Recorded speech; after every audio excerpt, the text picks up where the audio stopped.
Season's greetings! It's the Bad Toons Christmas Holiday Special featuring Chris and Andy Vaughn.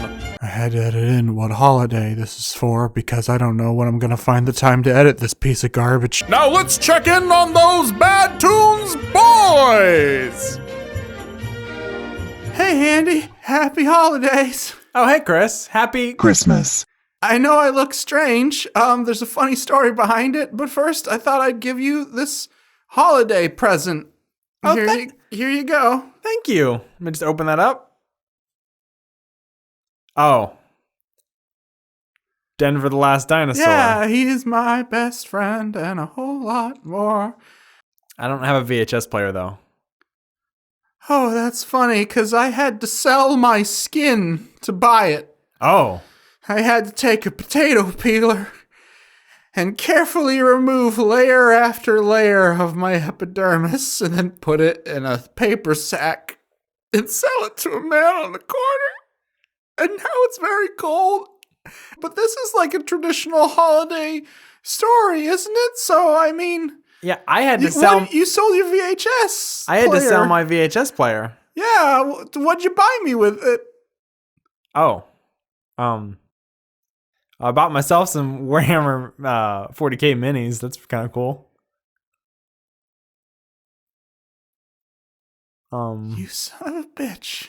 I'm so, I You selfish bee. Hey, hold on. Did you get any Chaos Beasts? I already painted them like my army, so... You son of a bitch. You didn't even get Chaos Beasts, which is the one thing that would be compatible.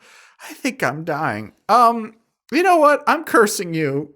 May you be visited by 3 holiday-themed ghosts on this night to teach you a lesson about the true meaning of why I sold my skin. 3 ghosts? I don't have time for that. I gotta get to the Christmas party for Christmas day. I'm already dead.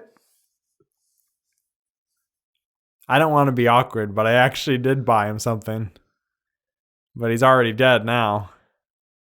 I bought him his DVD of Hellraiser, but I thought because he didn't have skin, it'd be a little awkward to watch.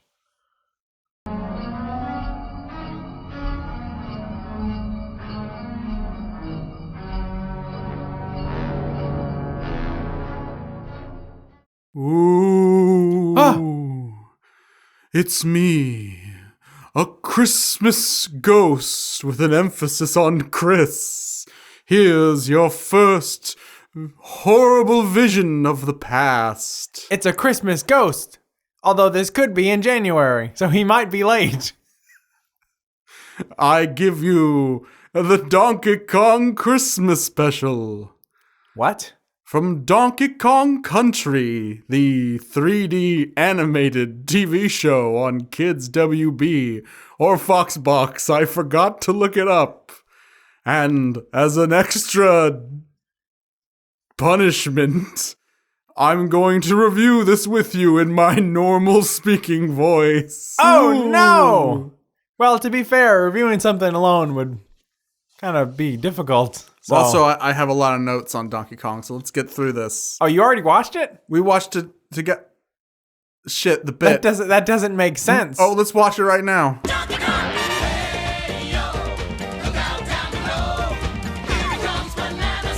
Oh, doop doop doop doop Donkey Kong, hey oh, where you gotta down go? below.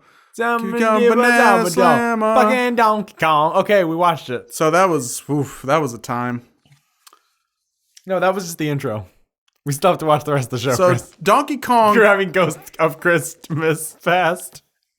Donkey Kong Country, the TV show, is one of the most horrible video game to cartoon adaptations. Disagree. What could be worse than this? Name a video game to cartoon adaptation, and it's probably worse. I'm not saying this is good. I would rather watch Street Fighter than this. I would rather watch Mortal fuck. Kombat than this. I would rather watch Darkstalkers than this. No, at least you get to okay. see them titties. No, you don't. They wear like really unflattering clothing. 40% of a tit is still them titties. I'm just saying. I mean, Candy Kong. Candy Kong, the partially shaved ape? Yeah. That disturbs me. Look at Donkey Kong. Oh, Look I'm sorry. Diddy Kong. Better than a partially shaved cat who's also a nun, so you can't fuck her? Forbidden fruit tastes twice as nice. I'm just saying, look at Candy Kong, look at Bluster Kong. How come their heads are shaved? That is, they have like some kind of like horrible mange where their hair is falling out. The models are horrifying. I think Bluster Kong's just under a lot of stress, Chris. He has has to to run run a company by himself. so. He has one employee, Chris. For those of you Miss don't, Past. for those of you who don't know, Donkey Kong Country, the Super Nintendo classic, which then went on to have sequels on the Nintendo 64, had a short-run TV show. I believe it was animated in France. And for some reason, they said, you know what Donkey Kong is missing? Songs. Lots of songs. Donkey songs. Donkey songs. 'Cause I'm cranky. I got my finger on the key. Yeah, I'm cranky. The oldest, spiciest ape you'll ever meet. So we have our regular cast of characters. We got your Donkey Kong, we got your Cranky Kong, we got your Diddy Kong. We Yeah. got Candy Kong, but they gave her a new hairstyle and made her a little more modest. She actually wears clothes on like the rest of the island. And the rest of the island, you can see dem butt cheeks moving all the time. It's kind of like the same technology where you see the musculature of the horses in Red Dead Redemption, except Yeah. it's with your protagonist all the time. But Candy Kong, they literally just painted pants on her model. Like, I've heard of tight pants before, but those things are grafted onto her skin. But you also have Bluster Kong, who I believe is not a character in the games. Like, he's based on a character in the game, and they changed his name. Is he? I want to say so. I mean, I'll put it up if I'm wrong or if I'm right here. You got Funky Kong, who's completely buck-ass naked. He's got sunglasses, and he's got That counts. like a kerchief thing. He's got those Cisco sunglasses. But the animation in this is fucking garbage. For one, the characters don't blink. They don't blink their eyelids. They actually blink the irises of their eyes. It's fucking disturbing. So this is the Congo Bongo. It's not Donkey Kong Country, by the way. They live on Congo Bongo, which is a good change because Having a country named after the protagonist would be pretty weird. it would be like if we lived in the United States of Seth Rogen. I assume Seth Rogen is the protagonist of America. That would actually make that movie about North Korea make a lot more sense. That's true. So in Congo Bongo, you have Donkey Kong and his group, and you also have the Kremlins, who is head up by King K. Rool, as he's known in the games. The joke is lost in translation in this cartoon because he's just called King Cruel. And it's like, that's kind of the joke. That's why there's the period there in his name. Or they'll call him King Karul, Cruel. which is just jarring. But they're always warring for the crystal coconut, which is the MacGuffin that will let whoever holds it be the ruler of the island. And right now, they're in like a state of political unrest because Donkey Kong's going to be the future king, and maybe he'll change it to Donkey Kong Country after the fact. Maybe he does become a horrible despot. Tonight is a special night where there's a ceasefire. I don't think they have any actual artillery, but it's because it's the Festival of Lights. It's like their version of Christmas, but they set off fireworks. Actually, you know what? I take that back. It's not their version of Christmas. It's the Festival of Lights. Unbeknownst to us, for all you people saying there's not good representation in video games, unbeknownst to us, Donkey Kong's been Jewish this whole time. And the whole island celebrates Hanukkah. I'm sorry, the Ghost of Christmas Past brought me a present for Christmas. Yeah. And didn't check to make sure it was a Christmas themed present. I'm the ghost of I'm so far back in Christmas past that I've skipped Christianity altogether and I'm just sticking to the Old Testament. The ghost of winter holidays past. What if the Ghost of Christmas Past showed up like in summer and was like, Jesus wasn't born in December? So yeah, they're all talking about what presents they're gonna get. Donkey Kong's upset because he didn't get anyone good presents. He just got them bananas. One banana each. One banana each. And if you know Donkey Kong, that motherfucker has a shit ton of bananas. Yeah. So not only is he stupid, he's fucking selfish. At least he could get them like a letter. Like a big K or an O. I thought you meant handwritten No. correspondence. Like, how are you doing, Diddy? You've always been... No, you're talking about like one of those big Ks. Yeah, or he could bring a swordfish or like a rhino or something. I don't know. Those are his other friends. That's really awkward. But they're not in the cartoon at all. That bothers me. They're not in the cartoon. They might be. We've only watched Well, I guess 4 we got our episodes. marathon it now. Ah, fuck. We're secretly looking forward to it. So not only are the Kongs super psyched about their presents, with the exception of Donkey Kong, who fucked up and just got them all bananas. The Kremlins, the alligator people, they're off to celebrate the holidays. Except for one. And it's the General George Patton looking motherfucker who fucking jumps into a Billy Joel style song about how he has no goddamn family. It's actually, we kind of want to play the whole thing. Please do. I've always been the only one. No home of my own, just a wayward son. And I bet they're all together eating pizza mud pies as they cozy on the sofa watching swamp gas rise. Oh, I got no family tree.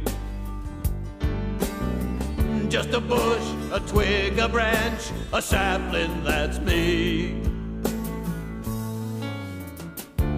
So this villain, who is like a sidekick to the major villain, has just been given incredible backstory. Like, he's the most fleshed out character in this entire series just through this one episode. It would be like if suddenly you found out that Bounder, unbeknownst to Tweeg, had a substance abuse problem, and that's the only reason, like, he henched for him. But then the greedy pig gets a second song right off the jump after his first song. I've got no family tree. No one to celebrate the festival with me.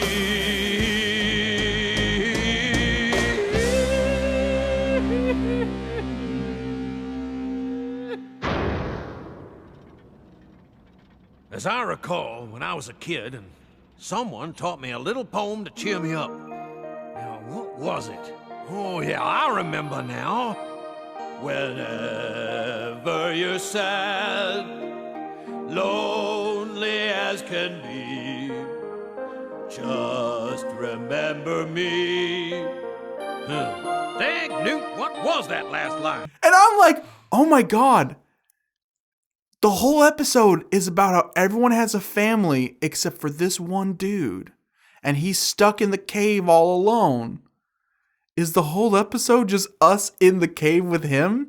Is this like one of those Christmas specials where someone snowed in their house and he's like, brr, I'm not going to get to see any of my friends for Christmas. And normally there'd be a knock on the door and it'd be their next door neighbor, aka Paul Lynde, and he'd be like, nah, hi neighbor. Except Paul Lynde never comes. It's just the dude stuck in his house for 2 hours. He's like, oh man, I guess I'm snowed in. That's probably why no one's visiting me. And he doesn't realize he's on a tropical island of which there is no snow. That's actually a lot. Well, until the Wii U. Then there'll be snow. That's true. By the way, I love King K. Rool's convoluted catchphrase. Well, you know my holiday motto, right, Clump? Yes, sir. Even cerebrally challenged homespun pinhead subordinates need to spend time with their scaly loved ones. Do you always say that? In those exact words every time? Yeah. We need to watch the rest of the show, though. He probably says it once per episode. So Donkey Kong, because he has no good presence, he turns to religious enlightenment, where he visits Inca Dinka, the god of the island, and worships a pagan idol on Hanukkah. Didn't Moses fucking warn you motherfuckers specifically? You know what? only half of the tribe got lost in the desert for 40 years. The rest got fucking shipped to a goddamn island, and then Bowser Koopa hit them with a Devo ray. And now they're stuck on Congo Bongo as their eternal torment. And they haven't learned their fucking lesson. To be fair, it's a lot easier to not worship false idols on Christmas. Because it's only one day. Like, I mean, you know, we have it a lot easier. We do worship a false idol every year, though. He's on all those Coca-Cola bottles. That's true. Santa Claus is a pagan dude. He's a pagan dude. He's a pagan min. He's a pagan guy. No, you can't be a pagan dude. You would have to be pagan people, because a pagan dude, it's like, oh, I worship the one pagan god. Wait, shit. Pagan means multiple. Fuck, I got polytheism fucked up again, and I just built a crucifix. Damn it. But yeah, Santa Claus, for all you don't know, he's based on the Red Cap, which is a little monster man with a red hat who stabs people to death so that he can constantly dye his hat to keep it that special color red, so he can stay on brand for the Coca-Cola company. He probably stains it red using those two polar bears. Polar bears are vicious murderers. They are vicious monsters. They will fucking maul a kid. Yeah. You take a kid to the mall, by the way, that's where we get the word, but you take a kid to the mall, you take 14 kids in that line waiting for Santa, you'll notice only 13 get out of line. Gotta keep on brand, man. Santa Claus is coming. You better watch out. You better not cry. Oh no, I was literally just saying you better watch out. Oh, you weren't singing? That's just a cryptic threat? Watch out. Watch out. Not cryptic. He'll fucking kill you with polar bears. Bears. Okay, back to Donkey Kong Country. Well, then we see that there's pirates. So there's a third group I always assumed the pirates work for King K. Rool, because in the first game, King K. Rool, you fight him on a pirate ship. But no, the pirates are actually like a third power in this struggle for the crystal coconut. They are beholden to neither side. They're mercenaries. I think that they're privateers. Privateers, I'm sorry. I think that these characters show up in Diddy's Conquest. Scurvy the pirate might be one of the bad guys. I'm not 100% sure. I am 100% sure, though, that King K. Rool's just there twice. I watched him like, whoa, what? So King K. Rool is a king on Congo Bongo. When he's out to sea, he defers his kingship to be the second mate on this pirate ship? It's stressful. It's true. When he's out to sea, that's like his time to undercover boss. That's what it is. King K. Rool, undercover boss. Oh, I'll give it my all, Captain. By the way, do you think that King K. Rool he's a pretty hip dude, don't you think? He's a fucking prick! Don't let them see you cry. And then he has them executed. But yeah, it's just they're not reusing the model, but it's a very similar model. Yeah. Also, there's another dude whose accent we cannot discern. I'm watching him like, hey, I've said a lot of terrible shit about the Italian people on this But what show. about Italian alligators? We've never said anything racist against Italian But holy alligators. shit. Aye, and what better gift to steal than the one ye be wanting the most, eh, Capitan? Scurvy didn't say nothing about booty on the beach. You think we should take it? Mamma mia, how are we going to get the crystal coconut? He's Italian, maybe Spanish. Possibly Jamaican? So, long story short, Donkey Kong joins up with the lonely alligator.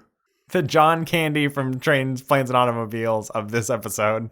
You know what? I don't mind if you don't like me. Because my customers like me. And my Kremlins like me. I like me. So they go on a wacky madcap adventure to get good presents. And in return, the Kremlin bad guy is just going to hang out with the good guys for a night and watch the fireworks, because that's all he lives for. And he gets a front row seat. He makes it very clear that he will commit suicide without those fireworks. It's kind of jarring. I just love them fireworks. Well, there isn't going to be any. No fireworks, but that's all I got. It's a Christmas thing. You always have to have a little bit of suicide in Christmas. That's why he has no family. His dad dressed up as Santa Claus and tried to climb down the chimney and broke his neck. 6 weeks later, they found him.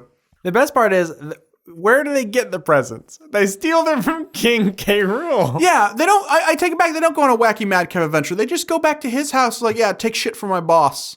I know this technically Fuck breaks. it, man. I don't care. I just want to see the fucking fireworks. I'm gonna fucking end myself tomorrow. Fuck it. I mean, this technically breaks the ceasefire. He's on enemy territory and he's stealing documents from the enemy. Donkey Kong is committing an act of war on Christmas. He went across enemy lines, picked up the fucking soccer ball, and just threw it in a nearby trench and said, "Get back to fighting, you Hun bastards." While they're doing that, the pirates, who are like, fuck it, we don't care about ceasefire, we're outlaws. They steal the crystal coconut and all the presents, get on board their pirate ship. Donkey Kong, Diddy Kong, and General George S. Patton, they get on the pirate ship to stop them. And at which point it's revealed, oh, by the way, I'm sorry, I'm being a bad storyteller about Donkey Kong Country, the animated series. But Donkey Kong Country always had an unreliable narrator. Scurvy the whole time when he's like, I want that crystal coconut, but it's not the one thing I want this Christmas. There's something missing. And it turns out, yeah, that his long lost brother is the general dude, because they both sing the same song. And in the lyrics of the song, it's like, remember your big brother, Scurvy. I thought there was something else you were searching for. Aye, it be me long lost brother. Whenever you're sad and lonely as can be, just remember me, your big brother, Scurvy. Now, where have I heard that before? And he's like, but how do you know that song? And it's like, the lyrics of the song clearly say I'm your brother. The answer is in the fucking song, you dumb shit. No wonder we fucking kicked you out. No wonder Dad named you Joe Dirt when our name is Scurvy. So yeah, it's revealed that when they were kids, the general dude, not the one who sells you insurance, he lit the swamp on fire they lived in with fireworks. Is possible, I guess. Lighting a swamp, a very damp area, on fire. And this lets me have a Toon theory, if you don't mind. Okay. My Toon theory. They're both the offspring of Jolene from Kissy Fur. That's why they have that accent. Or should I say, that's why the general has that accent, even though the pirate one talks like a pirate. But when in Rome, just fucking go with it. You're on the high seas, just adopt the pirate accent. They have a family now, and he's happy. Oh, wait. But Donkey Kong brings a bunch of fireworks onto the boat to ransom them to get the presents and coconut back. Yeah, he goes on a suicide mission. And he's like, hey, if you don't give me the presents and coconut back, I'm going to blow this entire place up. And then he does. He makes good on his fucking word. And he blows the ship up with all their presents. Or should I say, fireworks shoot from the ship, because later there's like a long shot of the island and they didn't bother to sink the ship. It's still just sitting there. Could you imagine the rest of the show? The pirates just fuck them? Like their ship's gone? They're done. Yeah. Dunzo. Well, at the end, they tease that Scurvy is going to live with King K. Rool, thus making the enemy forces twice as deadly and efficient because you've doubled their numbers. In one fell move, I'm Donkey Kong, I'm gonna save Christmas and sing a Christmas song. Oh, guess what? We now, our enemies have unified into a cohesive, like Green Beret style movement, and they're gonna kill us in the night because now that they're pirates, they don't even obey maritime law. That's not Donkey Kong's voice at all. That's Kermit. That's Kermit. You think that all Christmas specials are Muppets? Hey, it's me, Donkey Kong. Kermit, what the fuck are you doing here? Take that shit off. Oh, by the way, I actually have a note. Holy shit, Donkey Kong's singing voice. Holy shit, you warned me about this. That's it! What are you talking about? The poem. Whenever you're sad, lonely as can be. Damn, son, he's got some pipes. So, and Candy Kong's fine with having no presents. Everyone's fine with it. They're just like, hey, we're fine to just be friends. The real reason for the season is that when our people were under siege, we only had enough lamp oil. Sorry. Fucking... I was expecting at least Funky Kong to be like, great, I made you a fucking surfboard? Those go for hundreds of dollars and you blew it up? That's true. Donkey Kong, the only gifts that aren't destroyed are the gifts he's going to get. Yeah. Because you see Funky Kong with that surfboard at the end. He probably made a spare because he knew Donkey Kong would fuck it up. Well, he does fuck up surfboards. All I know is Diddy Kong is going to be upset because he was going to get monkey bars. Junior Jungle Gym, complete with Mega Monkey Bars? Why would a monkey who lives in the actual jungle need fucking monkey bars? That is the most insulting gift to give someone. Maybe they were chocolate bars made for monkeys with the vitamins that monkeys need. The vitamins the monkeys crave. Yes. Vitamin B for banana. Well, that's been my time on Earth. Andy, do you have anything to say before I peace out and go back to the horrible hellscape that the Ghost from Christmas Past does dwell in? Yeah, why did your voice change? Well, theatricality. Oh, okay. I mean, that's the whole, thing I read. Whoa, wait. I think I got confused with a Halloween ghost. I'm not supposed to be scary. It's the Marley dude who's supposed to be scary. I'm supposed to be like a whimsical pixie, and the other guy will get it right. He'll be here in a second. Ooh. Oh, no. I'm the ghost of Christmas present, and I have a Christmas present for you. No, Christmas Past is supposed to be the spooky one. You're the jovial one with all the feasts. No. There's two fucking spooky ghosts? Yes. Okay, well... But don't worry, I brought you something completely different. Okay, I brought you A Wonderful Life. It's a Wonderful Life on DVD. That's not really a tune, but I guess... Yes, it is. It's an episode of Donkey Kong Country. What? I brought you, as a Christmas ghost to teach you the meaning of Christmas. I brought you It's a Wonderful Life, which is the name of an episode of Donkey Kong Country. As far as my knowledge goes, that's the only thing it could be. I don't think there's any other property that shares this name. If there is, I'm sorry. I didn't IMDb this before showing up. Well, I can't think of anything else that shares the name. Donkey Kong Country, Legend of the Crystal Coconut, It's a Wonderful Life. Hey ho, it's time to fucking go. You're just gonna jump into it, Ghost. Let's speed in through this one. Yeah, let's definitely. Also, you notice in the intro, Donkey Kong is sad in the intro. He takes a breather from the high paced intro to take a breather. It's like and he pulls out a cigarette. He's fucking tired. He's like, keep going. What am I doing in my life? I shouldn't be fucking singing. Donkey Kong shouldn't even talk. So Donkey Kong is surveying his kingdom, and in the process, he breaks the surfboard made by Funky Kong. I think on purpose. He's kind of an asshole. He accuses his girlfriend Candy Kong with having an affair with Bluster Kong, who Bluster Kong throughout the series is trying to get in Candy's hot pants. Constantly. It's sexual harassment, to be sure, but... That's true. She could fucking own that barrel factory tomorrow if she wanted. But if you listen, it kind of sounds like she's getting it. Yeah. It kind of sounds like he's getting it pretty good. Oh, Bluster. I get goosebumps just hearing you say those words. What words? Oh, Candy, you know I need you now more than ever. He's working the walls. He installs a new security system, which is bad. Trust me. Security system is bad, I guess.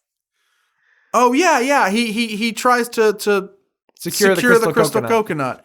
Which, honestly, yeah, why not? Just fucking lock it up forever. They never fucking use it. Why do they even need it to rule the island? They don't do anything with it. And Diddy has his prize ball. It's not even signed. It's just a fucking baseball. It's my favorite baseball. Where did he get that baseball? the downed plane. Yeah. So, I mean, how many of those are they going to get? It's his favorite ball. There's probably 100 balls. Okay, you're right. If he emphasizes it's his favorite ball, that means there's more than one. It's my favorite ball. I'm Diddy Kong. This is my voice. Diddy Kong sounds like he's a discount Wembley from Fraggles. Yeah. Somebody punched me in the throat. I'm Diddy Kong. You just lost my lucky ball. I'm Diddy Kong. Hey, Donkey, don't throw my favorite ball. But it's this. You fucking threw it into the fucking sun. You prick. I hope you fucking die. He barely tosses it to Donkey Kong. He's like, be careful. Now toss it back. And he's like, okay. And Donkey Kong reels up like he's fucking Nolan Ryan. Donkey Kong reels up like he's about to play Mario Baseball. Yeah, exactly. And then he loses control because apparently Donkey Kong has no dexterity and throws it basically into the sun. And then it somehow, I don't know what angle he possibly could have thrown it in, but it ends up in King K. Rool's base. I don't see why you're confused. Why not? Like he throws it. Yeah. And it goes into the middle of King K. Rool's base. Okay. You've obviously never seen the movie The Changeling. It's a haunted ball. That's why it's his favorite. It's got the ghost of his dead father or something in it. And before you say there's no ghosts in this show, let's skip ahead a few minutes. Uh-oh. But first we got to point out that Diddy Kong totally busts Donkey Kong jerking off. Hey, what are you doing here? Nothing. Honest, I was just, Hey, wait a minute. I live here. I'm allowed to goof off in my own house. Aren't I? Everyone is just really mean to Donkey Kong. This is like hey, this was a series of mistakes. Fuck you, I'm gonna fucking kill you, Donkey Kong. It's been a long time since I've seen It's a Wonderful Life proper, but do they flat out tell him, I wish you were never born? I hope you to his face? fucking kill yourself. There's a bridge outside. I hope you go off that bridge and Diddy die Kong now. tells him, I hope you disappear. Or like, why couldn't you be the one who vanished? It's like, this dude's your best friend. Also, he's the only one protecting you from being literally torn apart by alligators on a daily basis. You are a chimp or a monkey, actually. He is a gorilla. He could rip you apart. Show some perspective and maybe like, oh no, it's fine. My favorite basketball is, baseball. I love basketball. It's my favorite movie. I'm Diddy Kong. My favorite baseball is important, but not as important as having all of my skin on my skull or all of my limbs. Good buddy. So Donkey Kong runs away and sings a tearful song, which is just the ending, like wrap-up moments of 3 other songs combined into one song. It's horrible. Yeah, Chris mentioned it sounds like Everybody Loves Raymond. It sounds a little bit of tossed salad and scrambled eggs. And I mentioned It's Just Tempted by the Fruit of Another by Squeeze. Donkey Kong sounds like that's what his singing voice sounds like. Why does it seem everyone is so unhappy with me when I try to do my best, but they treat me like a pest? Well, maybe they'd be better off if I wasn't around. No, wasn't around.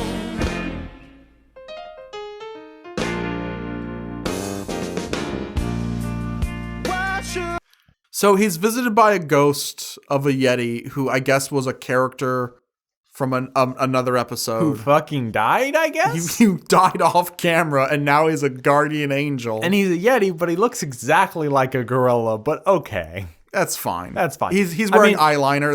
That's a different enough change. In Overwatch, Winston's a Yeti now, so why not? He's a white ape. He's Blizzard. Blizzard, everybody. Blizzard makes a cameo. Who made Overwatch? Winston is Blizzard's son. It's canon. If it happened in Donkey Kong Country, it's canon. Because Donkey Kong gets fired out of cannons. Onto the moon, where Winston's base is. Oh, it's all coming together. So they go to a world where Donkey Kong was never born, and the first thing that pops up is that Diddy Kong is evil? He's a fucking fascist despot. He's a fascist. They don't care about the crystal coconut. They care about the paper mache lily pad. Because this is a world, it's like Westworld, where suddenly, for some reason, paper mache is just better than crystals. It's not magic. Wait, Westworld? Not I'm sorry, Waterworld. I'm sorry. Was Yul Brenner made out of paper mache in that movie? No, you don't get it. I always get Westworld, Waterworld, and Wario's Woods confused because they all are double W's. A quadruple U. How good would Wario's Westworld be, though? So King K. Rool is the good guy, and Diddy Kong is the bad guy. And Candy and Bluster are fucking getting married, and they fuck again. This is the opposite of A Wonderful Life. This is terrible. It's proving Donkey Kong's the jealous boyfriend throughout this series, and Candy's like, I have no desire to be with Bluster. You're just jealous. He has every right to be suspicious. And guess what? I just realized that just talking, Candy Kong is Donkey Kong's girlfriend. Yes. Just girlfriend. She's marrying Bluster Kong. Uh-oh. Because he got that money. But no, Donkey Kong is standing in their way of happiness. Oh, no. Like, she's hot and cold on Donkey Kong all the time throughout the series. She's always breaking up with him. If Donkey Kong wasn't in the picture, she would be getting fucking married, like a commitment in a loving, healthy relationship that, has some financial benefit, but still, Donkey Kong is fucking her life up. She could have a family with kids. He needs to do the right thing, hop on his motorcycle, turn the lights off, and just drive off in the night. This isn't A Wonderful Life. This is an inconvenient truth. But not that truth. A different truth.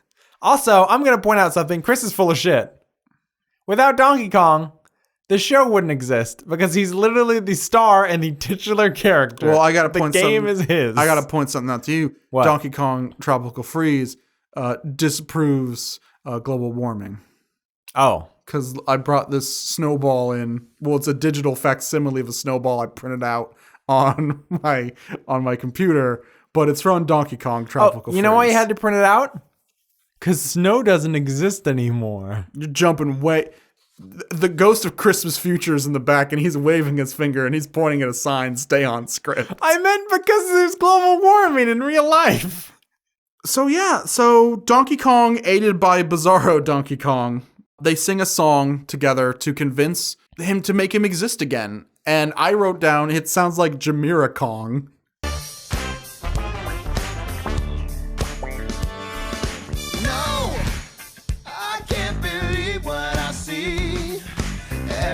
Upside down and it makes no sense to me. In my current state, I can't change their fate. If you send me back, I swear I'll set things straight. You gotta send me back. No can do. I've been dissed. You not exist. Eddie, let me go back to my home. Without me, everything's all wrong. Eddie, let me go back to my home. Let me put things back where they belong. Eddie, let me go back to my home. Without me, everything's all wrong. Eddie, let me go back to my home. It's very 90s. I'm not going to lie. I have a friend. Her name is Brittany. She's my best friend. Mm-hmm. She might be the Donkey Kong and the Crystal Coconut expert. Mm-hmm. She loves that song, and that's the reason why I know about this episode. And she was like, check out this fucking funky-ass song. It's not even Funky Kong, yet it's so funky. He tries to sway him with a disappointing blowjob, and I guess that finally does the trick. Please, I'm down on my knees. But he doesn't make him exist throughout all time. He makes him exist in that world. He pisses off Candy Kong and Bluster Kong by being like, Candy Kong, you're my girlfriend. And Bluster Kong's like, oh, you've been cheating on me. Peace out. I'm going to just jump in this convenient helicopter and fly out of here. He pisses off Diddy Kong because he throws away the baseball a second time, thus proving he's learned nothing. But now it's the baseball of a despot. He breaks the paper mache lily pad, pissing off King K. Rool. So everyone goes to kill him. And he's like, look, guys, you're working together though, aren't you? I'm like, yeah, I guess we are. I guess all society needs to work is a scapegoat. Watchmen. Wait, are you saying that Guardian Angel is actually Dr. Manhattan? And that's why he can phase through things? Obviously, Chris. Obviously. So if DK only partially existed for one day in the timeline, life would be perfect. There'd be peace and harmony. Mm-hmm. But no, he wakes back up. How is he going to have a relationship with Diddy Kong knowing that Diddy Kong is so close to the edge of becoming evil? Diddy Kong is potentially a worse villain. Like, it's cool that he'll be more sympathetic to King K. Rool, but also in his heart know that the reason King K. Rool is evil is because of him. Like, you'd be a good person if it wasn't for my bad influence. In fact, Same thing with Bluster Kong. The Kremlins seem better than the Kongs are. Yeah. They seem like really fucking cool. Like, they're like, I'll defend with my life the paper mache lily pad. But then not just that. Like, one of them, I don't even know, one of the, like, who's just a random enemy in the game, but he's like the big macho one, just accepts Donkey Kong. Yeah, he goes, he seems like a sincere fellow. Yeah. And he's probably too stupid to trick us. Huh. I can see past my prejudices and accept this ape as one of us. But yeah, Diddy Kong is fucking evil. Yeah. But this is all in Donkey Kong's mind, maybe? Maybe that's why he's so jealous. Because in his dream? Yeah. Yeah. So what you're saying is angels don't exist. I guess so. In the end of It's a Wonderful Life, every time a bell rings, an angel gets his wings. Oh no, honey, that was a hallucination I was having. Angels don't fucking exist. Your dad's just going fucking crazy. I'm sorry, but fuck you, Clarence. I created you and I'll kill you with drugs. I'm sorry, but It's a Wonderful Life is a movie about fucking suicide, and somehow Donkey Kong Country is more depressing. Yeah. Yeah, because in that, he doesn't have the knowledge that Mr. Potter would be an upstanding human being if it wasn't for his interference. He didn't turn the man into a monster. But I think there's hints about this outcome in the games themselves. Because, Andy, what's the name of the second Donkey Kong Country game? Diddy's Conquest. It's coming.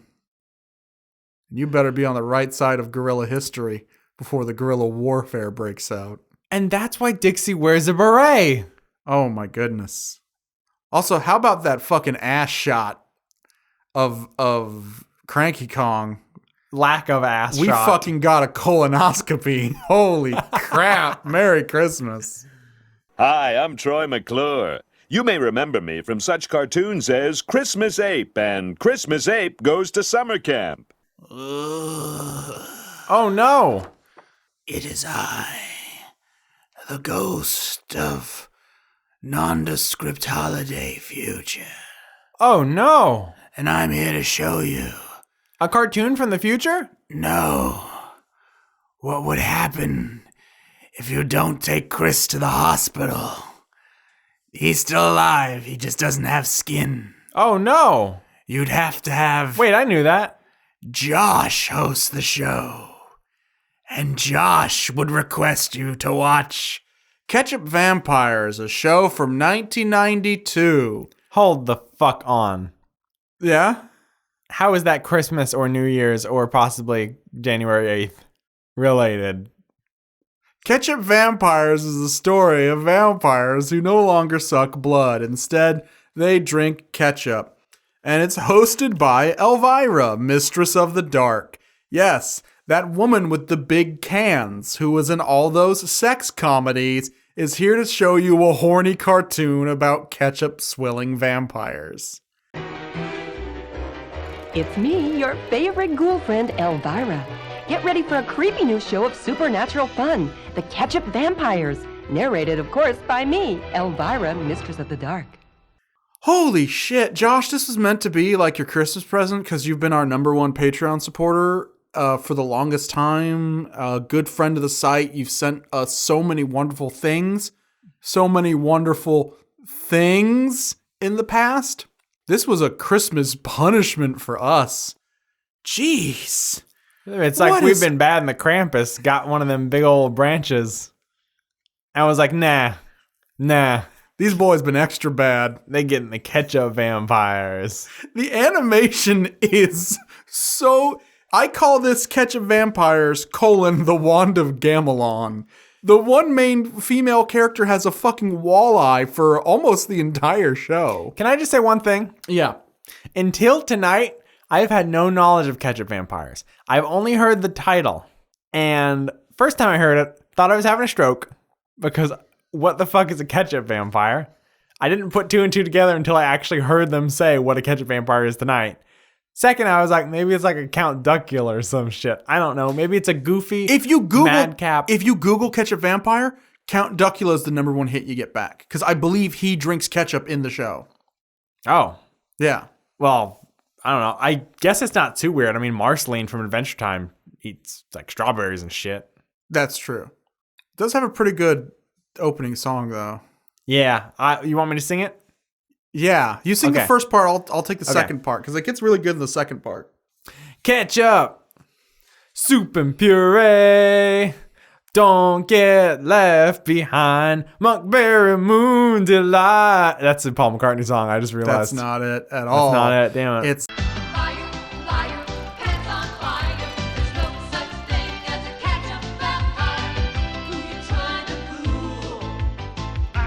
Ketchup vampires, and they're cool. Liar, liar, pants on fire. There's no such thing as a ketchup vampire. And all the Roman noblemen for you. And kingdom's Christian sailors dear for you. And melting ice-capped mountaintops for you. And knights in flaming silver robes for you. And bats that with a kiss turn prince for you. Swoop, swoop. No, shit, that's Andy's Chest by the Velvet Underground. I don't think I know the theme song of this. We do know the opening song, though, because apparently this is a quasi-musical. The characters don't sing, but there are songs done by like a Greek-Hungarian chorus in the background that tell you what's going on. Andy, you're a music guy. Explain what the fuck is going on with these songs. So the first song, not including the classic Ketchup Vampires theme song that we all know and love, and have known for the years. Written and performed by Lou Reed. Is the most stressful song I've ever heard. Because I don't know if it's all done in minors. It's like, you know when they said in the early 1900s there was that song that was so new to people's ears it caused them to riot. Yes. And then they played the same song in Fantasia and everyone loved it because they were used to it. Maybe that's going to happen with this song because I felt like fucking blowing my brains out when this song played. I liken it, and I know that I bring up this man's work a lot, but the only thing I could remember that sounded like this is something from the film 200 Motels.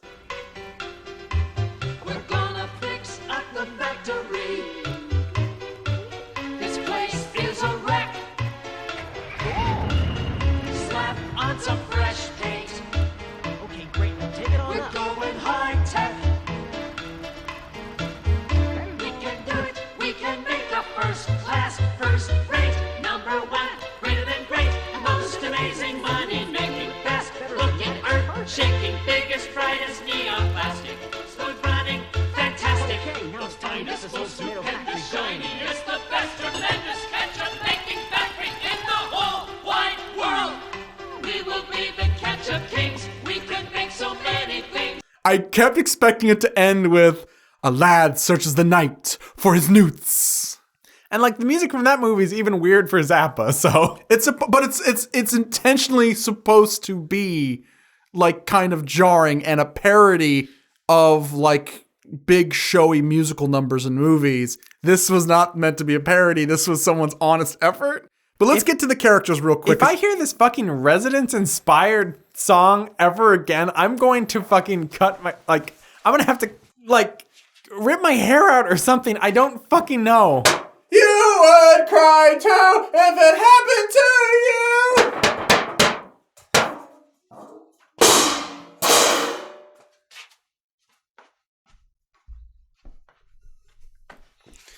That was my impersonation of the residents. I lost my notes. Good job, Chris. Sorry. I've been wanting to do that so long. Let's talk about Ketchup Vampires. This movie is a movie. I lied to Andy. I thought it was an episode of a TV show. And this is a movie. I look over and I see 1 hour, like 50 minutes. Is it a full 2 hours? So I had a panic attack because this isn't our only tune. In Castle Ravenstein, which I was upset because I thought we were going to say Castle Ravenloft. And I was like, jackpot, Strahd's going to be in this. Now, Castle Ravenloft, that's 2 hours well spent. There's no Ketchup Vampires on We that. have a family unit of scientists. The grandfather, Newton Gimmick, his granddaughter, Prince Adam, and Ludwig von Koopa as a human as the wacky uncle. But they're subleasing parts of their land to a ketchup factory, which is ran by the Ketchup Vampires, which is, of course, the father, Joseph Stalin, the mother, Margot Martindale, their nephew, Kevin Meaney, R.I.P., and their son, John Rambo. Kevin Meaney, that might be too soon. Let's just call him Jim Cornette. Life with Louie. I'm sorry.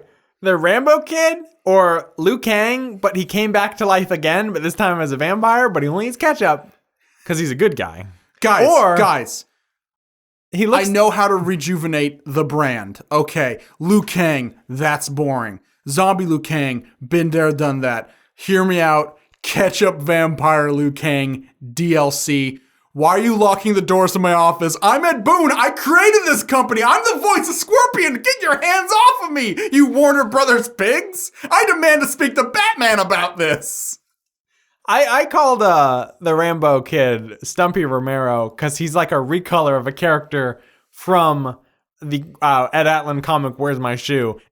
So the story is the Ketchup Vampires are vampires who have found that they can sustain life through ketchup instead of blood. Because I guess that makes sense because ketchup looks like blood. Because it's red. Fuck it. Yeah, sure. Fuck it. It's whatever. a plant fiber, I guess. But here's the thing. Not only is that the story, they're also in hiding from the proper vampires. Because 30 years ago, they stole the legacy of Cain.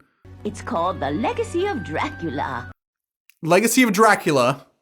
I wish it was the Legacy of Cain. That game's not 30 years old, though. They stole the Legacy of Dracula, a manuscript teaching vampires how to be vampires away from the vampires. The vampires can't create new vampires without this book. So they've doomed their race to genocide. And now they're in hiding because the proper vampires want to wipe them out. I wrote, this is kind of like the Diary of Anne Frank if the Franks committed genocide first. Which is a terrible thing, but I'm sorry, that's what's on the page. And I said, Chris, please don't say that in the podcast. And you said, I'm gonna. I might cut it. If you're hearing this now, then I didn't cut it. Here's the thing. Ketchup Vampires. I was very confused. Like I said, I thought I was having a stroke. Vegan vampires. Vegan vampires would be a much better name.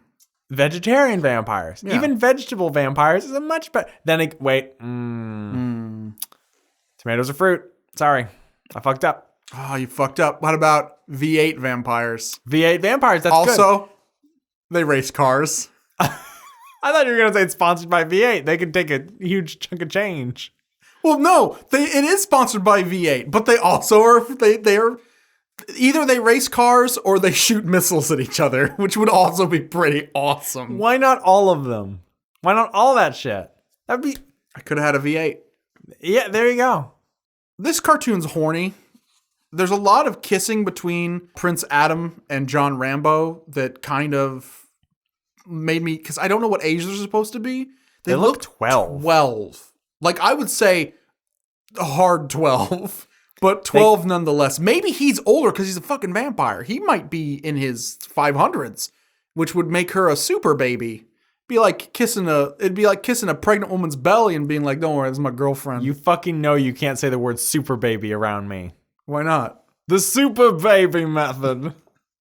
Hi, David Bowie. The bad vampires are headed up by this countess who was stranded at the altar by the Joseph Stalin vampire. And she wants him back, but also wants to propagate her species with the legacy of Cain, which was stolen from them. She's got two motives. Yeah, she has two motives. So she's horny for the Joseph Stalin vampire. He uses that against her, fucking roofies her in one scene. That's way later, though. Jim Cornette helps him roofie his ex-girlfriend so that they can lock her up in a barrel. It's horrifying. But they fuck up. They fail. I'm blazing through this because this is a 2-hour-long movie. 90 minutes of that is reaction shots of people going, huh? Or a guy holding a ring up for like 6 scenes in a row. Or people in silence mouthing their dialogue while Elvira talks over them. Because the plot is so incomprehensible. I felt like I was on drugs. Up to their fangs in trouble, the ketchup vampires unveiled a daring plan. They hoped to distract Contessa Hilda by rekindling a long, cold love affair that once existed back in Transylvania between her and Marie. Oh, get that! But people say things that just doesn't make sense. At one point, we're like, God, is Elvira going to talk through this whole movie? You and me were begging Elvira to come back. At one point, I thought Elvira was going to come back and be like, okay, you guys don't need to know this. Just like skip like a few minutes ahead. Elvira would guide us. Elvira starts talking to you and me specifically. Elvira, like you can hear her, like you can just hear a bong. And she's like, I can't get through this. I'm sorry. It's too hard. Hey, Chris and Andy. I know you guys like bad tunes, but this is taking it way too far. Just watch another episode of Donkey Kong Country. Elvira, call us up. We know your good friend, the Crypt Keeper. We did a video with him.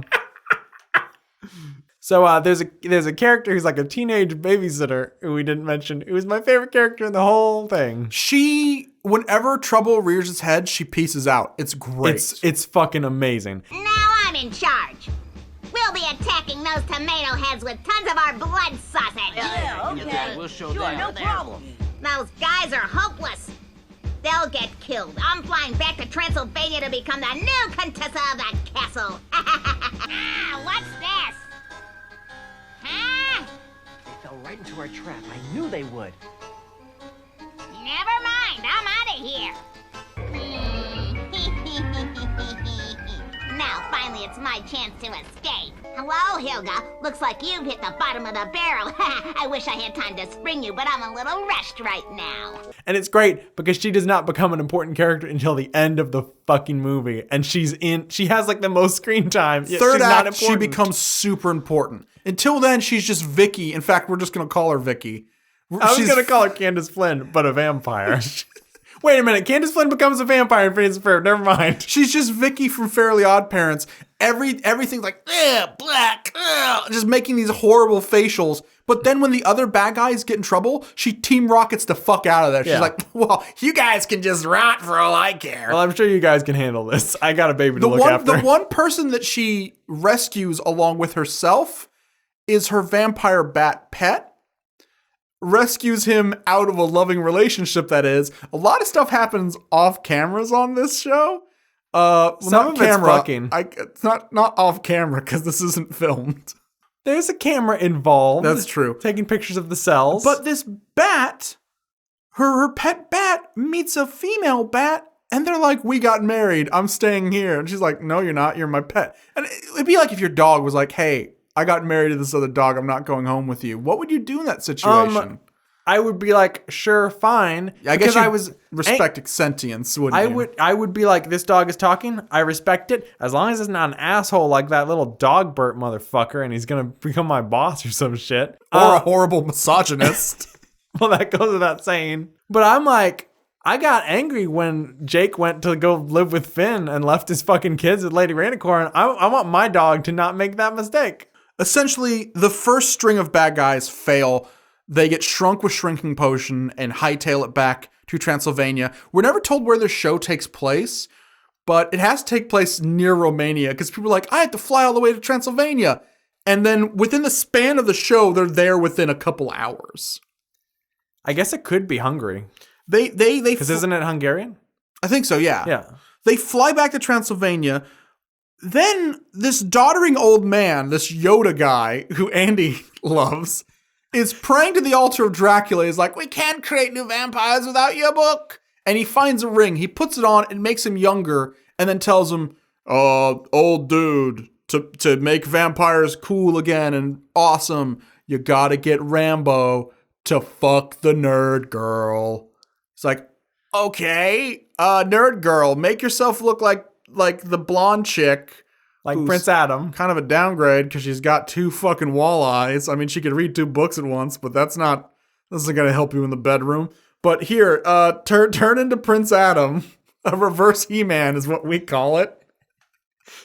No, don't say that. A reverse He-Man is a terrible, terrible thing.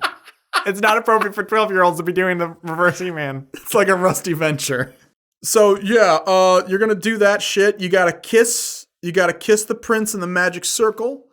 And then vampires are awesome again. Cool. So they're now the big bads. And by the way, he has his own cadre of helpers. He has Vampire Mario or a Vampire Paul F. Tompkins. Doesn't matter. Same diff.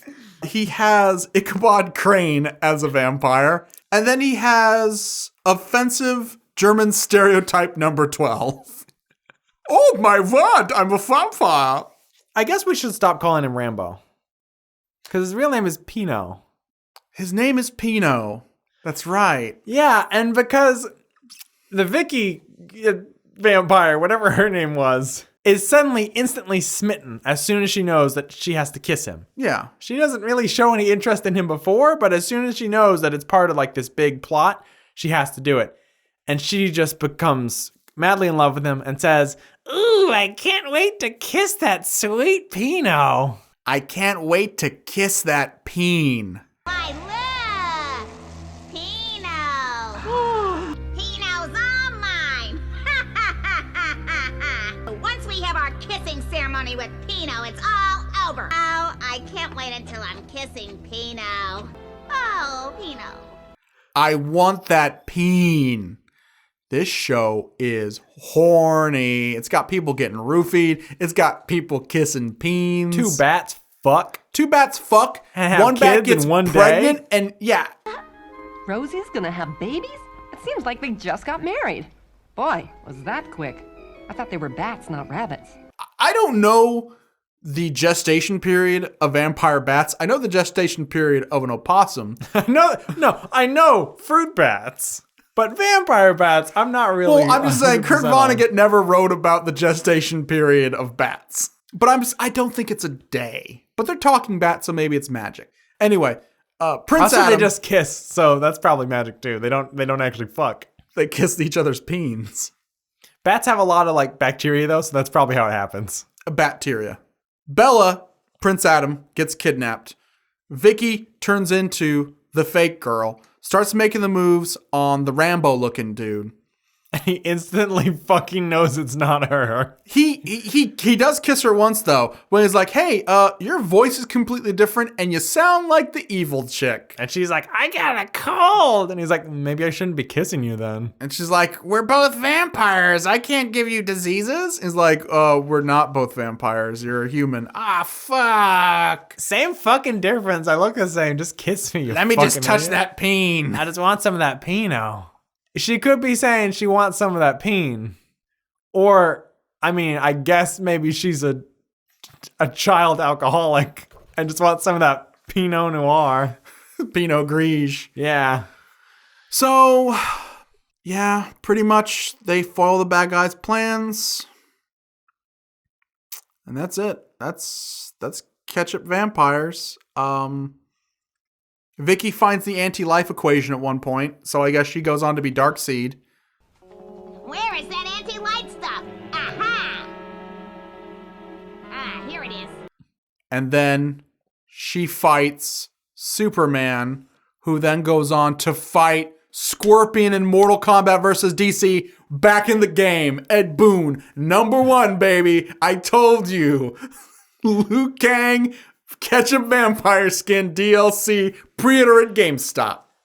Okay, but really though, the real Bella and the real Pino kiss, and that's... Rouge the Bat's also in the game. Put her in, now she's preggo. If you have a pregnant fetish, Rouge is totally knocked up.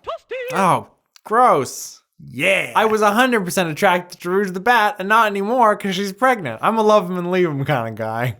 They foil the plan. The old guy is damned to senility again, which is kind of sad. Yeah. That's terrible. Then again, another old person is turned into a bat, and I don't know if they can turn him back. He turns into a bat and he shows a kid his dick. Yeah. And I was like, that old guy's going to prison. Then I remembered, no, that kid's probably 1,000 years old.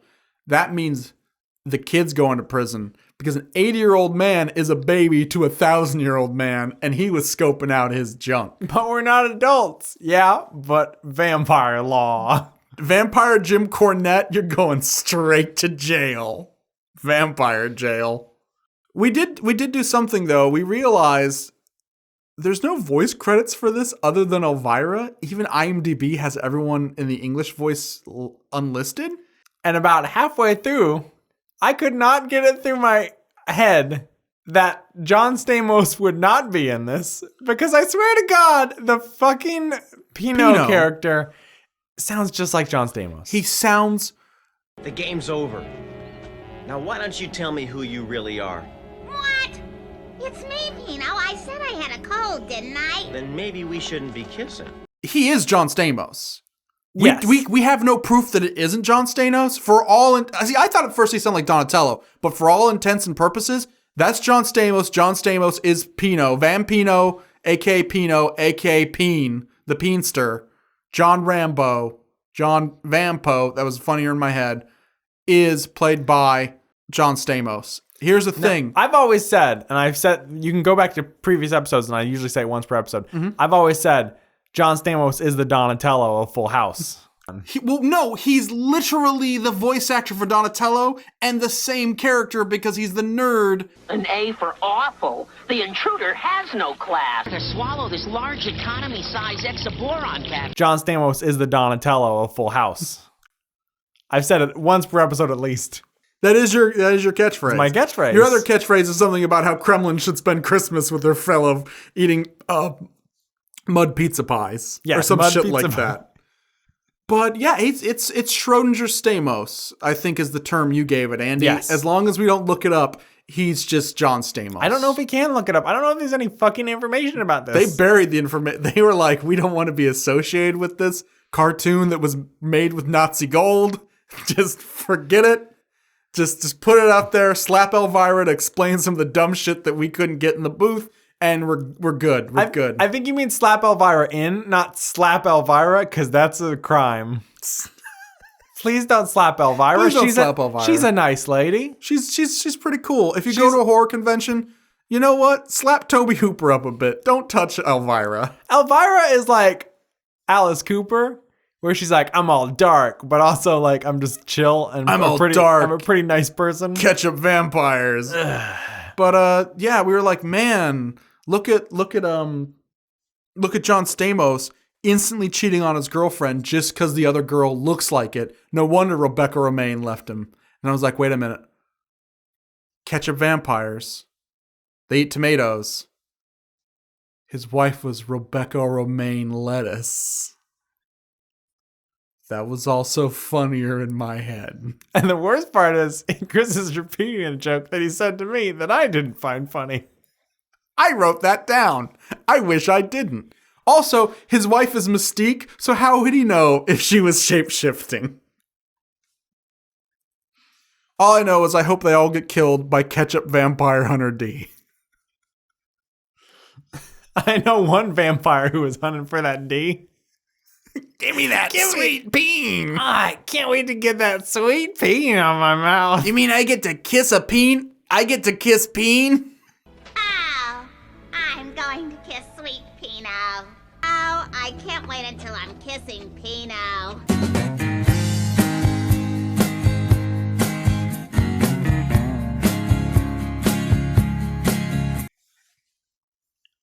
Josh, why did you want us to watch this? Well, Andy, I'm really glad that you learned the true meaning of Christmas and that you murdered all those people in that creepy mansion, so now I have my skin back. I just hope the Cenobites don't come looking for me. And I've given you the true meaning of Christmas. Or should I say, The Gift of Winter? Ooh. With our good friend Bazooey? Ooh. Hey, it's Bazooey.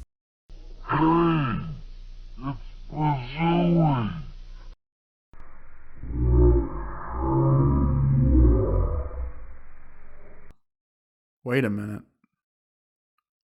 Oh no. I'm Bazooey. Yibba-dabba-dabba-doo. Oh no. Ooh. Bazooey, what? Yeah, we ready to go. Oh, Bazooey, tone it down a bit. You're kind of... Yeah, we dabba-dabba-dabba-doo. Bazooey, I thought we got you off those pills. Let's go. Bazooey, we vouched for you. We've kind of built you up to be a big deal. Fret not, my wee muffins. Come, my little prunes. Bazooey, there's a statue of you in our office. Down with winter. Yippee-yippee. Bazooey, you're kind of embarrassing not just us, but yourself. Oh. This movie is... It's kind of like a Witches Night Out fan film. Now, it came out before Witches Night Out, but it's... You know how in the Bad Toons Halloween special, I said that it was so... Not poorly animated, but everything was so lacking in detail, it made it charming? This goes too far. It's lacking in animation. I actually had to keep turning to Andy and be like, do I have the animatics on? Is this not the full movie? But this was the only file that played. We actually had to buy this on YouTube, so hopefully it doesn't get DMCA takedown. But yeah, it's rough everywhere. For starters, Dan Aykroyd is one of the voice actors, and he's really bad. Together, rally our energies to overcome the problems that life presents. In other words, what are we going to do about it? He plays Goodley, and he plays Rotten, and he plays a offensive gay stereotype that's supposed to be a tree. Who is this out here in the woods at this time of night? And all of it just not very well. He has no real presence. Well, he's supposed to be a tree, and it is a tree. He does an okay job being a tree. But is this like Neil Blomkamp, where the person who made this just keeps making the same movie till they get it right? Because this is a really proto Witches Night Out. Anyway, story is... 2 ain't bad. Yeah, that's right. It's better than Neil Blomkamp. He got it in 1. The story is pretty much every year winter comes around and it sucks and people hate it. So what do? They're going to protest winter. Now, it's before snow exists, though. And they mentioned that they got to get home in time for Christmas. So it's good to see that the birth of Christ happened before the invention of weather. That we all just lived on this hot ball that was, sometimes the ball's hot, sometimes the ball's cold. That's it, everybody. It was before Muad'Dib took over, and before he controlled the weather and gave the first Arrakis rain. So that's actually kind of the plot of this. And Jesus said from his cross, "Father, the sleeper has awoken." Why did I say it like Don Bardo? With Fade Routha, Baron Harkonnen. Maya Rudolph is in this movie. No, she's not, but I'm just gonna pretend she is. Gurney.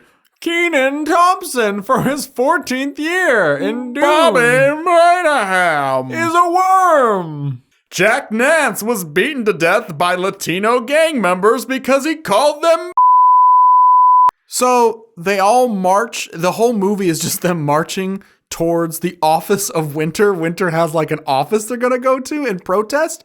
And in the last time I reviewed one of these movies, when I did Witches Night Out, I said even though they're blue, purple, and green and pink, they're a bunch of honkies. And like a bunch of honkies, when they go to protest, they easily get discouraged by the weather and by a single security guard. It's pretty cold. We're not gonna take it. We're gonna stand up to the man. Hey, go home. Whoa, there's nothing more we can do, people. Let's go home. We're gonna protest, but just as long as it doesn't interfere with people's day-to-day plans. Oh, it should probably be said that Rotten and Malicious are not protesting. They're straight up going to commit acts of terrorism. Because Rotten and Malicious are on the right page. Hell yeah. They know what to do. They've read the Anarchist Cookbook. They're getting shit done. Okay. They're gonna blow up winter.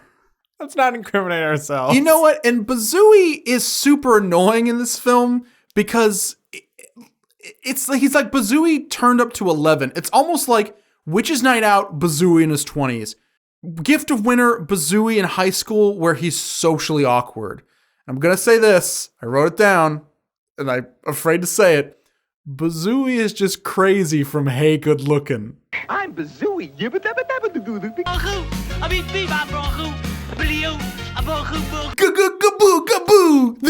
I think you used your Hey Good Looking in the last Bad Tunes. It's back, baby. It's my Christmas gift to myself. You know, Bazooey, they call him, you know why they call him Bazooey? Why? You know, most guys, they got 2. He's got 3. And they're red. I just remember the theme song to Catch Up Vampires. Yeah. Okay.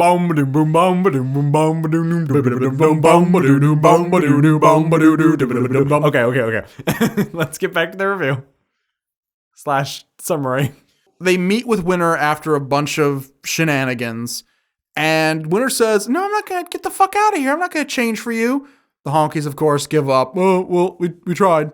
We should give him a chance. I know he seems bad, but we should give Winter a chance. We should see where he goes. I mean, it's kind of judgmental. I mean, a peaceful transition of the seasons is what our nation has always been about. So even though some of the things that he said in the past about the cold and frigidness, we should just, it's fine. It'll be fine. We'll be fine. Just because of the eastern winds coming in from Russia. But then Bazooey walks in with the kids, and the kids are like, hey, why is he so mean? And he says, he's probably really unhappy. Well, maybe he can't help it. Well, why would he want to be mean, Bazooey? Well, maybe he's unhappy. Maybe he's lonely. That kind of thing hurts, you know, and sometimes causes meanness. You mean he doesn't have any friends? Well, gosh, nobody likes winter. Yeah, I mean, how would you feel if nobody liked you? Wow, even Mommy and Daddy? Geez, Bazooey, does winter have a Mommy and a Daddy? Man, Bazooey always just says the realest shit. He does. Like, this is the old, like, this, you know what? He's annoying in this movie, but he's still an old soul. It's like, he cuts that shit out halfway through the movie, and then he helps them both times they're in need. And the Winter guy is like, holy shit, dog, that cuts right here. And he starts weeping, and that creates snow. That's the gift of winter, everyone. So, as much as it hurts, I can't recommend this nearly as much as Witch's Night Out. This is like a Witch's Night Out 0.5. It's like the rough. I mean, it's a cool thing to kind of watch for the process, but it's not a complete package. As like Witch's Night Out, I will recommend any day of the week. Like, hey, I need something to watch for Halloween. Witch's Night Out. I can't say, you know, this isn't Cosmic Christmas where I can just say, oh, this is definitely on the list of great holiday tunes. But it's still kind of cool to see what Witch's Night Out came from. And it's cool to see Bazooey holding it down like a real OG. And he gets some cool glasses at one point. So that's good. Also, he does have a joke that as much as I was like annoyed by him, I'm confused. Hello, confused. I'm Bazooey. he's back in like Flynn. Also, I want to say he does like a Groucho Marx. Like his eyebrows get a little thicker and he does like the cigar thing, I think. Good night, everybody. So those were our tunes. Andy, did you learn any lessons from being visited by 3 ghosts and watching 4 cartoons? I learned nothing because I already knew Bazooey was great. And that's the lesson we all need to learn. Well, I've learned that the holidays are a time for family. And talking apes. And vampires. And jokes about the movie Hellraiser.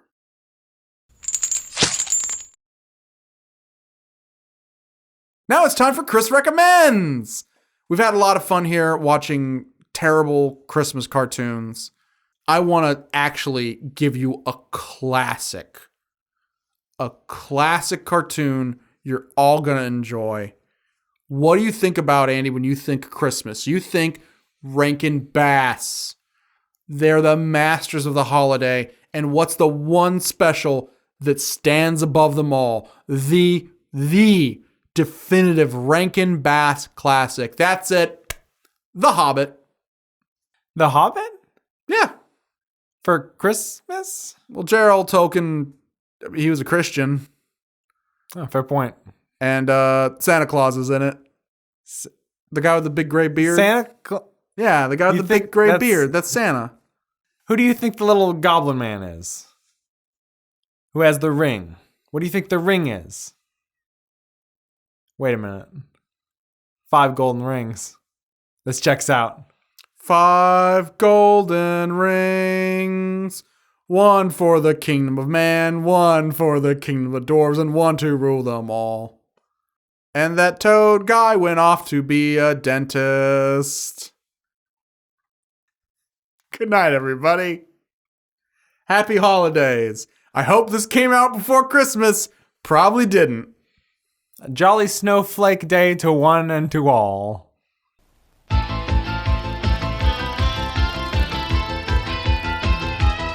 It was a creepy, crawly night, and I saw a scary sight. The ketchup vampires were all around, and when I told my friends what I found, they said, "Liar, liar, pants on fire. There's no such thing as a ketchup vampire.